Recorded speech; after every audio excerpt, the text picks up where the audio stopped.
Okay, daawwatoo channelii Aku Ingilish Oromic akkam nagaa YouTube bagi jiraattan guyyaa hadhaa barumsa torbaanii spoken walitti deebina. Spoken hadhaa kana keessatti expressionii lama barbaachisaa fi kan bakka bakkatti yookaan immoo expression garaagaraa lama barannaa isaan lamaan maal akka ta'an walumaa ilaalachuudha. Na wajjin tura channel kiyya like, subscribe, share illee kana gootan isin gaafadha jechuudha. All right.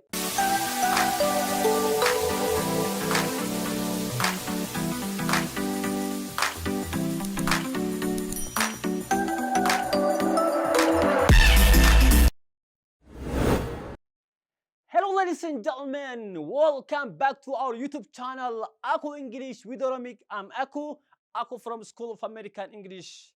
Today, I'm gonna hear, it's nice to hear that guys. How was the weekend guys?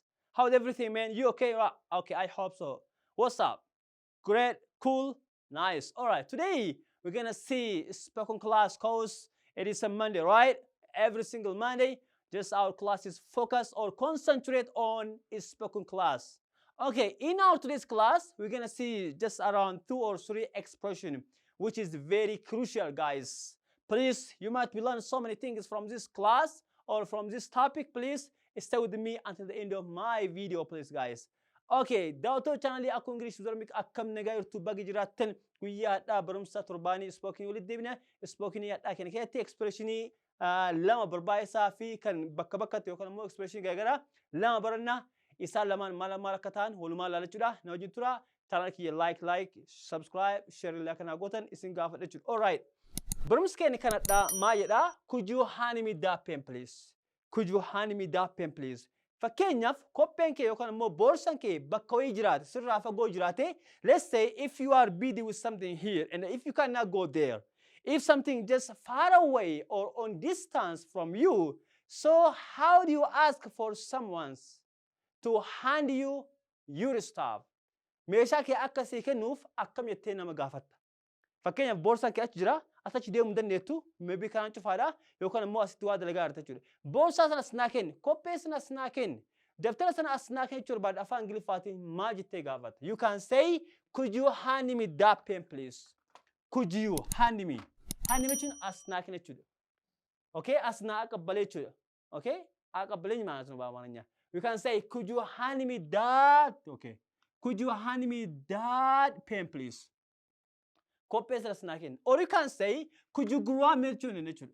Could you grab me that pen please? Could you grab me that pen please? Could you grab me? Could you grab me? Could you grab me? Or you can say, could you hand me? Or you can say, can you pass me? You can say what?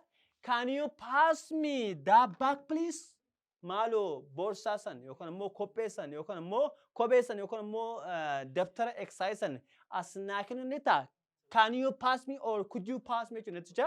Or you can say, make it could, can you pass me or could you pass me? By sense qaba, you can say, okay, could you pass me? Could you pass me that bag please? Borsa sana asna dabarsu ni ta'a. Could you pass me? Can you pass me? All right? Asna kennu ni ta'a jechuudha.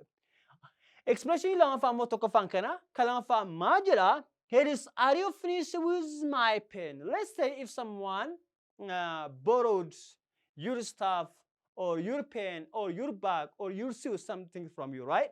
So how you gonna return back your stuff, your pen, your bag, your shoes from the person? Meeshaa namni sirraa liqeeffate tokko akkam jettee naa deebisi yookaan immoo irraa baatee jettee gaafataa jechuudha. You can say, are you finished with my pen? Kophee kee irraa baatee. Can you tell me? Irraa baatee jechuudha afaan Ingiliffaatiin maal ta'an? Are you finished with my pen? Are you finished with my pen? Yo rabat mata deebista? Yes, I'm finished. Eye rabai. Yes, I'm finished. Eye rabai. Or you can say, no, I'm not finished. No what? No, I'm not finished. Irraan baane. Use the other. Kan biraa fayyadame jechuudha. You can say what? Use the other. Kan biraa barbaada yookaan immoo kan biraa fayyadame jechuudha. Are you finished with my, are you finished with my pen, bro? No, I'm not. Okay? No, I'm not. Or you can say, no, I'm not finished. Right, guys? So you can say what? Use the other. Kan biraa barbaada jechuudha. Kan biraa immoo kanuma kol fakkaatu. Expression irra bareedamaa ta'ani, are you done with my pen?